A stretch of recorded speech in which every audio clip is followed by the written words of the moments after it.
नमस्कार प्यारे साथियों, आपका स्वागत है हमारे यूट्यूब चैनल में। और आप देख रहे हैं डीएलएड तृतीय सेमेस्टर के लिए जो हमने आपका मैथ स्टार्ट किया हुआ है। इसमें हम चैप्टर 12 चैप्टर 13 को कंबाइन तरीके से आपको करा रहे हैं। इसके जो जितने भी कॉन्सेप्ट हैं, और यहाँ पर हम पहले से ही आपको 5 वीडियो अपलोड कर चुके हैं, तो आप जाकर के उनको जरूर देख लीजिएगा।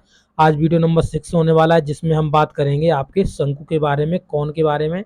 शंकु क्या होता है, किस तरीके से ये बनता है, और इसका क्या फिगर होता है, और इसकी हाइट क्या है, ब्रेथ, इस तरीके से आपके सभी जितने भी कॉन्सेप्ट हैं इसके वो बात करेंगे। इसके बाद हम क्या करेंगे, इसके एग्जांपल्स को, आपके जितने भी इसके एग्जांपल्स बन सकते हैं, क्वेश्चंस जिस बन सकते हैं, उन फॉर्मेट को आपको समझाएंगे। तो इसमें हम पूरे वीडियो में शंकु के बारे में बात कर रहे होंगे, तो आप वीडियो में अंत तक बने रहिएगा। अगर आप पहले से ही शंकु के बारे में टोटल इन्फॉर्मेशन रखते हैं तो आपको वीडियो देखने की कोई ज़रूरत नहीं है, और अगर नहीं रखते हैं तो आप ज़रूर इस वीडियो को देखिए। चलिए वीडियो को स्टार्ट करते हैं। तो देखिए साथियों, ये आपका लंबवृत्तीय शंकु है, और इसके जो फॉर्मेशन की विधि है वो क्या है। तो कह रहे हैं कि एक समकोण त्रिभुज है, यानी ये आपका मान लिया हमने समकोण त्रिभुज है, जिसे इंग्लिश में बोलते हैं राइट एंगल ट्रायंगल। ये आपका 90 अंश का आपका एंगल होता है, ठीक है। तो यहाँ पर आपने पढ़ा भी हो, राइट एंगल ट्रायंगल में ये कर्ण है आपका, ये लंब है, ये आधार है, इस तरीके से आपने पढ़ा होगा छोटी क्लासों में। तो ये आपका राइट एंगल ट्रायंगल है। इसको कह रहा है कि इसमें एक भुजा को आप पकड़ लीजिए, जैसे मान लो इस भुजा को पकड़ लिया, और इसे हमने घुमा देंगे। अब इसको घुमा देंगे तो इस तरीके से ये घूम रहा होगा, इस तरीके से ये घूम रहा होगा। तो घूमने के बाद ये देखिए फिगर ऊपर का बन जाएगा, और नीचे जब ये घूमेगा तो इस तरीके से एक सर्कल को बना देगा। तो ये देखिए नीचे इसने एक सर्कल बना दिया है। तो इस तरीके से इसका फॉर्मेशन आपका जो शंकु का होता है वो हो जाता है। यहाँ पर आप देख सकते हैं ऊपर आपका ये वर्टेक्स है, यानी जो इसका शीर्ष बिंदु है, और इसमें जो वी ओ दे रहा है वो आपका लंबवृत्तीय शंकु की ऊंचाई है, इसकी बात कर रहा है। ये आपकी क्या है, ये आपकी हाइट है। आप देख रहे होंगे इसे हाइट को हमने एस से डिनोट कर दिया, एस से डिनोट है आपकी हाइट, एस से डिनोट होती है तो एस से लिख दिया है। अब देखेंगे, और शीर्ष के आधार वृत्त पर स्थित किसी बिंदु को मिलाने वाली रेखाखंड, यानी जो यहाँ पे देखो वीसी की बात कर रहा है, रेखाखंड वीसी की बात कर रहा है, और यहाँ पर रेखाखंड या वीडी की बात कर रहा है, बीडी की बात कर रहा है। इन दोनों को जो मिला रहा है उसकी जो तिर्यक लंबाई है वो इसको एल से डिनोट करते हैं। ये एल है, ये भी आपकी क्या कहलाएगी, एल कहलाएगी। ये जो रेखाखंड से आपकी यहाँ पर ये जो बनी हुई है, यहाँ पर आप पूरा फिगर देख सकते हैं, ये आपका पूरा फिगर है। तो ये जो है आपकी ये तिर्यक आपकी ऊंचाई है, और ये आपकी स्टेट ऊंचाई है, ऊंचाई वाली है, ठीक है। तो वहाँ पर ये तिर्यक ऊंचाई है, और तिर्यक ऊंचाई और ये सिंपल ऊंचाई है। दो तरह की इसमें ऊंचाई शंकु में बनती हैं आपकी। तथा ओडी देखेंगे तो आधार की त्रिज्या कहलाती है। ओडी यहाँ पे जो देखिए ये जो है आपकी, वो आपकी त्रिज्या है, जो आपको आर से नीचे डिनोट करके दिखाई गई है। ये आपकी क्या है, ये आपकी त्रिज्या है। यहाँ पर आगे बढ़ेंगे तो यहाँ पे जो समकोण आपको दिख रहा है V O D, V O D यहाँ पे समकोण है, इस तरीके से वी ओ और डी, ये आपका समकोण है।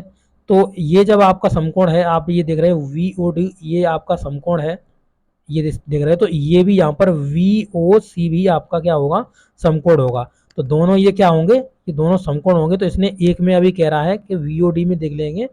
तो हमें यहाँ पर क्या निकालना है, यहाँ पर हमको तिर्यक लंबाई निकालनी है। तो यहाँ पर वही निकाल देंगे, कर्ण वाला सूत्र लगा देंगे, जैसे कर्ण का स्क्वायर बराबर आधार का स्क्वायर प्लस लंब का स्क्वायर। तो यहाँ पर आप देख सकते हो ये आपका लंब है, ये आपका आधार है, और यहाँ पर ये आपका क्या है, ये आपका कर्ण है। तो आपको एल स्क्वायर निकालना है। तो एल स्क्वायर बराबर लिखोगे H square plus, L square बराबर क्या लिखोगे, एच स्क्वायर प्लस का आर स्क्वायर, प्लस का आर स्क्वायर।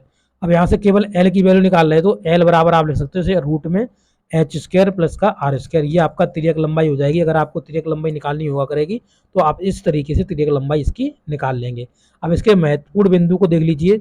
शंकु के आधार की त्रिज्या आर, ऊंचाई एच, और इसकी जो तिर्यक ऊंचाई होती है वो आपकी किससे डिनोट करते हैं, तो वो आपकी एल से डिनोट करते हैं, तिर्यक ऊंचाई, ठीक है। इस शंकु का जो आधा आपका आयतन हो जाएगा वो 1/3 पाई आर स्क्वायर होता है। इसको आपको याद कर लेना ditto, 1/3 pi R square H, ये आपका शंकु का आयतन हो गया। और शंकु का जो वक्रपृष्ठ होता है वो होता है पाई आर एल। वक्रपृष्ठ की बात करी जाए तो पाई आर एल है, और शंकु का संपूर्ण पृष्ठ की बात करी जाए तो जो वक्रपृष्ठ होता है, ठीक है। और ठीक है, संपूर्ण पृष्ठ की अगर बात करेंगे तो यहाँ पर आप देखेंगे, अगर इसका आप अंदर मल्टीप्लाई करते हैं तो आपको लगेगा पाई आर एल पहले निकल के आएगा, फिर आपका पाई आर स्क्वायर निकल के आएगा। यानी जो आपका संपूर्ण पृष्ठ होगा वो वक्र पृष्ठ और उसके जो आधार है उसका, जैसे इस तरीके से जैसे मैं बना लेता हूँ, ये आपका शंकु बना दिया मैंने। इस तरीके से आपका ये शंकु बना दिया, इस तरीके से आपका शंकु हो गया। ये जो आधार का क्षेत्रफल है और इसका जो वक्र पृष्ठ है, उन दोनों को जब जोड़ दोगे तो आपका क्या बन जाएगा, वो आपका बन जाएगा संपूर्ण पृष्ठ। शंकु का क्या बन जाएगा, संपूर्ण पृष्ठ बन जाएगा। तो उसमें से हमने क्या करा है, पाई आर कॉमन ले लिया है, इसके बाद एल प्लस आर आपका कोष्टक में रह जाएगा। ठीक है, इसके बाद आप तिर्यक लंबाई निकालेंगे तो आपको बता ही दिया था कि एल बराबर रूट में H square plus R square आपका हो जाएगा। अब यहाँ पर हम एग्जाम्पल्स की बात करेंगे। तो पहला एग्जाम्पल देखिए, लिखा हुआ है एक शंकु के आधार की त्रिज्या दी गई है आपको 3.5 सेंटीमीटर, इसकी ऊंचाई दे दी है इसने 12 सेंटीमीटर, और शंकु का आयतन आपको ज्ञात करना है और आपको वक्र पृष्ठ ज्ञात करना है। तो इस तरीके से आपका बना सकते हैं आप शंकु, इस तरीके से आपका फॉर्मेशन हो जाएगा शंकु का। यहाँ पर जो आर की बात कर रहा है, यहाँ से लेके यहाँ तक की इसकी आर होगी, और इसकी जो हाइट होगी वो आपकी 12 सेंटीमीटर, ये हाइट की बात कर रहा है। यहाँ पे देखिए स्लैंट हाइट नहीं दी है, यानी जो त्रियक लंबाई है, त्रियक ऊंचाई दी है वो नहीं यहाँ पे दी हुई है। तो शंकु की ऊंचाई 12 सेंटीमीटर है, शंकु की त्रिज्या निकालेंगे तो आप यहाँ पर क्या कर देंगे, 7/2 कर देंगे, क्योंकि इसका जो मान लो जो इसकी त्रिज्या दी गई है वो आपको 3.5 दिया गया है, इसको हम 7.7/2 भी लिख सकते हैं, क्योंकि ये से जब काट देंगे तो आपका 3.5 ही बच जाएगा। अब शंकु की हम स्लैंट हाइट निकाल लेंगे, यानी जो त्रियक लंबाई है, त्रियक ऊंचाई है, इसकी निकाल लेंगे तो अंडर रूट में एच स्क्वायर प्लस का आर स्क्वायर। तो यहाँ पर 7/2 इसलिए लिख दिया क्योंकि इसका जो स्क्वायर है उसे करने में हमको बहुत ही आसानी रहेगी, कोई भी हमको प्रॉब्लम नहीं होगी। तो यहाँ पर आप देख सकते हो 7/2 का होल स्क्वायर स्क्वायर हो जाएगा, और यहाँ पे 12 का स्क्वायर हो जाएगा, 12 का 144, 7 का आपका 49 और 2 का 4 हो जाएगा। तो इसे जब हम एलसीएम लेके इसे जब सॉल्व करेंगे तो आपका आ जाएगा 625/4। तो 625 किसका होता है, 25 का होता है, 25 इंटू 25 625 होता है, 25 का निकल जाएगा और नीचे 2 का निकल जाएगा। जब भाग देंगे तो आपका 12.5 ये आपकी स्लैंट हाइट निकल जाएगी, यानी जो आपकी त्रियक ऊंचाई है वो आपकी ये निकल जाएगी। अब शंकु का हमको क्या निकालना है, वक्र पृष्ठ। तो वक्र पृष्ठ आपको बता दिया था, पाई आर एल वक्र पृष्ठ होता है। तो पाई की वैल्यू 22/7, आर की वैल्यू 7/2 और आपका एल का वैल्यू जो स्लैंट हाइट है उसकी 25/2। तो यहाँ पर जब इसको सॉल्यूशन करोगे तो आपका आ जाएगा 137.5 वर्ग सेंटीमीटर, ये आपकी आ जाएगी इसकी वक्र पृष्ठ आ जाएगा। इसका जब आयतन होगा 1/3 पाई आर स्क्वायर एच होता है, तो इसमें वैल्यू रख देंगे। तो यहाँ पर पाई की वैल्यू को भी रख देंगे 22/7, और यहाँ पर 7/2 रखेंगे, इसका स्क्वायर करेंगे तो 49/2 हो जाएगा आपका, और 12 आपकी इसकी क्या है, ये आपकी हाइट है, तो वो हम रख देंगे। तो इसको जब सॉल्यूशन करेंगे तो आपका आ जाएगा 154 घन सेंटीमीटर, आपका ये आ जाएगा। आयतन है क्योंकि, तो इसलिए हम इसको घन सेंटीमीटर में लिखेंगे, तो इस तरीके से आप इसका कर पाएंगे। अब देखिए नेक्स्ट, यहाँ पर एक शंकु की तिर्यक लंबाई इसने आपकी बात दे दी है 5 सेंटीमीटर। जो इस तरीके से आप शंकु बनाओगे, इस तरीके से शंकु, ठीक है। तो इसकी जो स्लैंट हाइट है वो आपको इसने दे दी है 5 सेंटीमीटर की, ये दी है स्लैंट हाइट। इसके बाद कह रहा है जो इसकी ऊंचाई है वो 3 सेंटीमीटर, यानी ये 3 सेंटीमीटर दे दिया इसने। इसके बाद कह रहा है शंकु के आधार की त्रिज्या ज्ञात करिए। तो त्रिज्या आपको ये पूछ रहा है, ये आपकी क्या आएगी।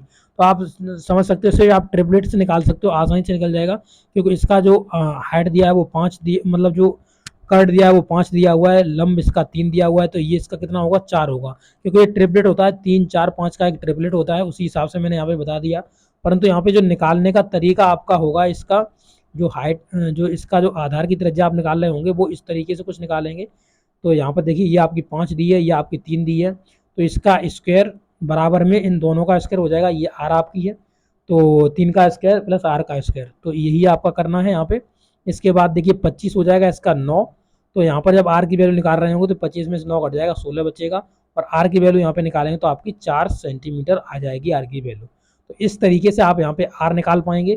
क्वेश्चन नंबर 3 देखिए, क्वेश्चन एग्जाम्पल नंबर 3 देखिए, इसमें क्या कह रहा है कि एक समान ऊंचाई और समान त्रिज्या वाले आधार, देखिए समान ऊंचाई है, समान त्रिज्या है, यानी इसमें आप एक ही मान सकते हो, कोई भी प्रॉब्लम नहीं होगी आपको, ठीक है। आधार वाले शंकु तथा बेलन के आयतन में क्या अनुपात हो जाएगा। तो माना कि दोनों की समान ऊंचाई h है और उनकी जो आधार की त्रिज्या है वो आपकी r है। तो यहाँ पर देख लेते हैं, तो यहाँ पर शंकु का जो आयतन है 1/3 पाई आर स्क्वायर h होता है, और बेलन का आयतन होता है पाई आर स्क्वायर h होता है बेलन का आयतन।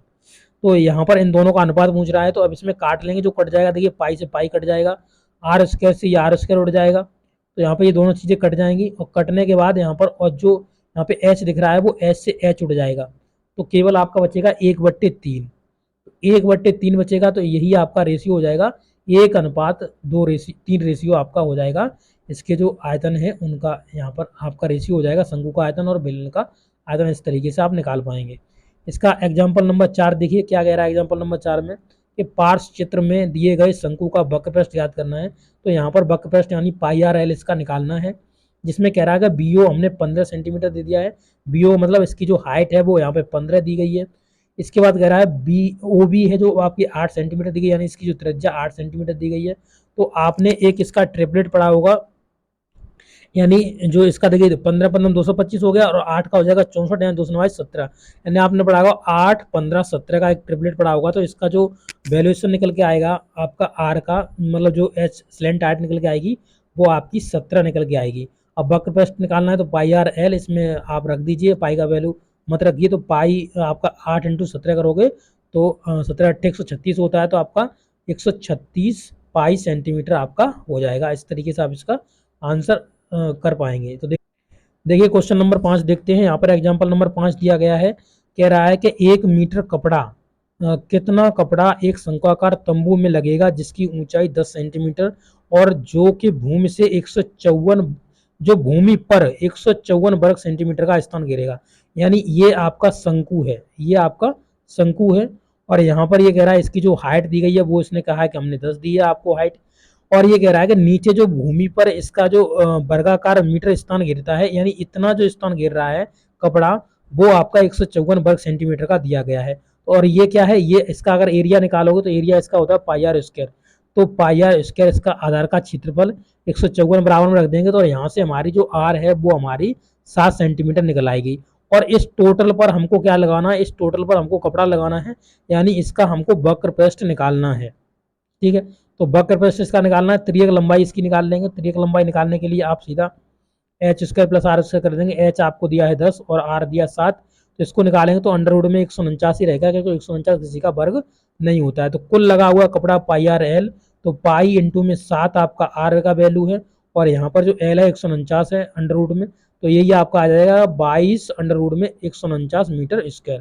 तो ये आपका आंसर हो जाएगा। इस तरीके से आप इसको कर पाएंगे। तो अब इसके बाद इसके जो एक्सरसाइज के क्वेश्चन होंगे, ये सभी जितने भी एक्सरसाइज के क्वेश्चन हैं उनको हम नोट्स के माध्यम से आपको इन सभी क्वेश्चनों को हम कंप्लीट आपको करा देंगे। तो इस तरीके से आपके 13 चैप्टर तक आपके खत्म हो जाएंगे। इसमें भी आपके 5 से 6 वीडियो आपके पूरे हम कंप्लीट कराएंगे, आपको डिटेल में आपको इन चीज़ों को फिगर के माध्यम से आपको हम समझाएंगे। तो इसके लिए आप कोई बिल्कुल भी टेंशन ना लें, आपको पूरा अच्छे से समझाया जा रहा है, सब कुछ आपके लिए किया जा रहा है। तो आपको ये वीडियो कैसा लगा, अच्छा लगा तो अपने दोस्तों का जरूर शेयर करिएगा। मिलेंगे नेक्स्ट वीडियो में। Okay, thank you.